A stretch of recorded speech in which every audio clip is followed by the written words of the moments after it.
Welcome to my channel. This is Magic Storytime Audiobooks, where stories come alive. Don't forget to like, comment, and subscribe to join the adventure. Chapter 2. Mistress Mary, quite contrary. Mary had liked to look at her mother from a distance, and she had thought her very pretty. But as she knew very little of her, she could scarcely have been expected to love her or to miss her very much when she was gone. She did not miss her at all, in fact, and as she was a self-absorbed child, she gave her entire thought to herself, as she had always done. If she had been older, she would no doubt have been very anxious at being left alone in the world, but she was very young, and as she had always been taken care of, she supposed she always would be. What she thought was that she would like to know if she was going to nice people, who would be polite to her and give her her own way, as her ayah and the other native servants had done. She knew that she was not going to stay at the English clergyman's house, where she was taken at first. She did not want to stay. The English clergyman was poor, and he had 5 children nearly all the same age, and they wore shabby clothes, and were always quarrelling and snatching toys from each other. Mary hated their untidy bungalow, and was so disagreeable to them that after the first day or two nobody would play with her.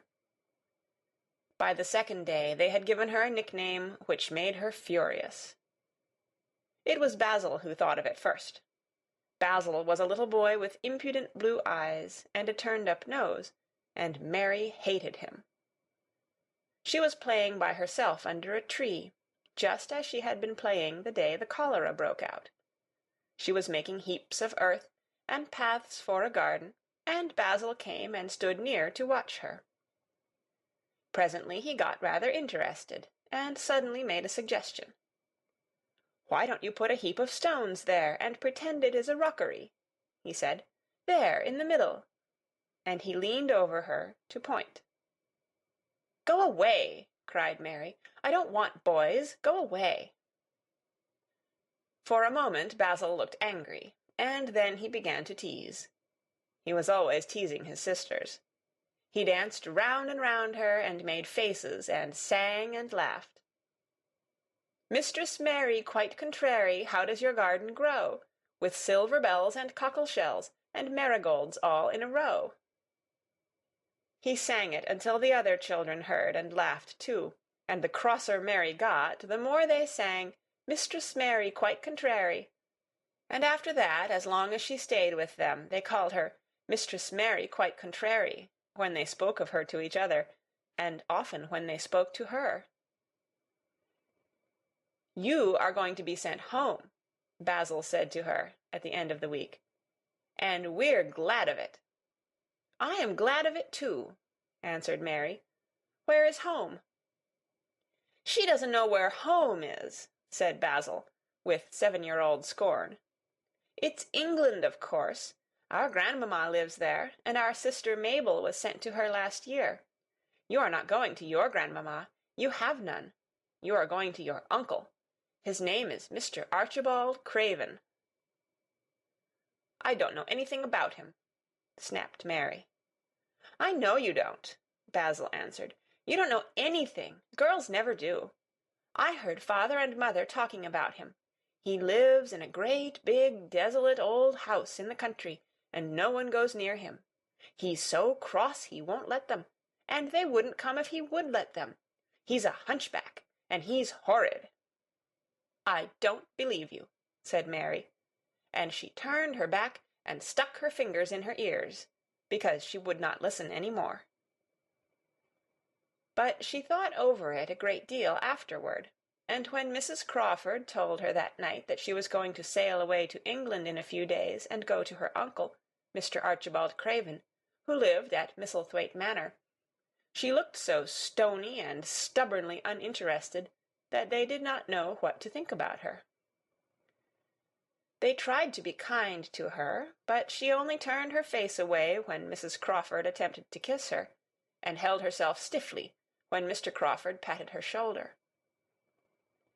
"She is such a plain child," Mrs. Crawford said pityingly afterward. And her mother was such a pretty creature. She had a very pretty manner, too, and Mary has the most unattractive ways I ever saw in a child. The children call her Mistress Mary quite contrary, and, though it's naughty of them, one can't help understanding it. Perhaps if her mother had carried her pretty face and her pretty manners oftener into the nursery, Mary might have learned some pretty ways, too. It is very sad, now the poor beautiful thing is gone, to remember that many people never even knew that she had a child at all. I believe she scarcely ever looked at her, sighed Mrs. Crawford. When her ayah was dead, there was no one to give a thought to the little thing. Think of the servants running away and leaving her all alone in that deserted bungalow. Colonel McGrew said he nearly jumped out of his skin when he opened the door and found her standing by herself in the middle of the room. Mary made the long voyage to England under the care of an officer's wife, who was taking her children to leave them in a boarding school. She was very much absorbed in her own little boy and girl, and was rather glad to hand the child over to the woman Mr. Archibald Craven sent to meet her in London. The woman was his housekeeper at Misslethwait Manor, and her name was Mrs. Medlock. She was a stout woman with very red cheeks and sharp black eyes. She wore a very purple dress, a black silk mantle with jet fringe on it, and a black bonnet with purple velvet flowers which stuck up and trembled when she moved her head. Mary did not like her at all, but as she very seldom liked people, there was nothing remarkable in that. Besides which, it was very evident Mrs. Medlock did not think much of her. "My word, she's a plain little piece of goods," she said, "and we'd heard that her mother was a beauty. She hasn't handed much of it down, has she, ma'am?" "Perhaps she will improve as she grows older," the officer's wife said good-naturedly. "If she were not so sallow and had a nicer expression, her features are rather good. Children alter so much." "She'll have to alter a good deal," answered Mrs. Medlock, "and there's nothing likely to improve children at Misslethwaite, if you ask me." They thought Mary was not listening, because she was standing a little apart from them at the window of the private hotel they had gone to. She was watching the passing buses and cabs and people, but she heard quite well, and was made very curious about her uncle and the place he lived in. What sort of a place was it, and what would he be like? What was a hunchback? She had never seen one. Perhaps there were none in India. Since she had been living in other people's houses, and had had no ayah, she had begun to feel lonely, and to think queer thoughts which were new to her. She had begun to wonder why she had never seemed to belong to anyone, even when her father and mother had been alive. Other children seemed to belong to their fathers and mothers, but she had never seemed to really be anyone's little girl. She had had servants, and food and clothes, but no one had taken any notice of her. She did not know that this was because she was a disagreeable child, but then, of course, she did not know she was disagreeable. She often thought that other people were, but she did not know that she was so herself. She thought Mrs. Medlock the most disagreeable person she had ever seen, with her common, highly-colored face and her common fine bonnet. When the next day they set out on their journey to Yorkshire, she walked through the station to the railway carriage with her head up, and trying to keep as far away from her as she could, because she did not want to seem to belong to her. It would have made her angry to think people imagined she was her little girl. But Mrs. Medlock was not in the least disturbed by her and her thoughts. She was the kind of woman who would stand no nonsense from young ones. At least, that is what she would have said if she had been asked. She had not wanted to go to London just when her sister Maria's daughter was going to be married, but she had a comfortable, well-paid place as housekeeper at Misslethwait Manor, and the only way in which she could keep it was to do at once what Mr. Archibald Craven told her to do. She never dared even to ask a question. "Captain Lennox and his wife died of the cholera," Mr. Craven had said in his short, cold way. Captain Lennox was my wife's brother, and I am their daughter's guardian. The child is to be brought here. You must go to London and bring her yourself." So she packed her small trunk and made the journey. Mary sat in her corner of the railway carriage and looked plain and fretful. She had nothing to read or to look at, and she had folded her thin little black-gloved hands in her lap. Her black dress made her look yellower than ever, and her limp light hair straggled from under her black crape hat. "A more marred-looking young one I never saw in my life," Mrs. Medlock thought. Marred is a Yorkshire word, and means spoiled and pettish. She had never seen a child who sat so still without doing anything, and at last she got tired of watching her, and began to talk in a brisk, hard voice. "I suppose I may as well tell you something about where you are going to," she said. "Do you know anything about your uncle?" "No," said Mary. "Never heard your father and mother talk about him?" "No," said Mary, frowning. She frowned because she remembered that her father and mother had never talked to her about anything in particular. Certainly they had never told her things. "Humph!" muttered Mrs. Medlock, staring at her queer, unresponsive little face.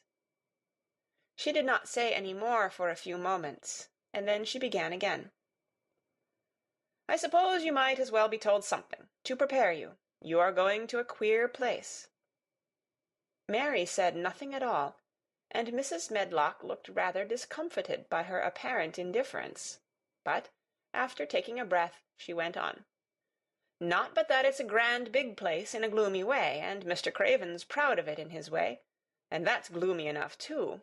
The house is 600 years old, and it's on the edge of the moor, and there's near 100 rooms in it, though most of them shut up and locked.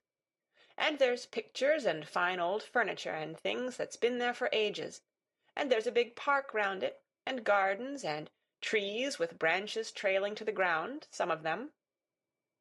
She paused, and took another breath. "But there's nothing else," she ended suddenly. Mary had begun to listen in spite of herself.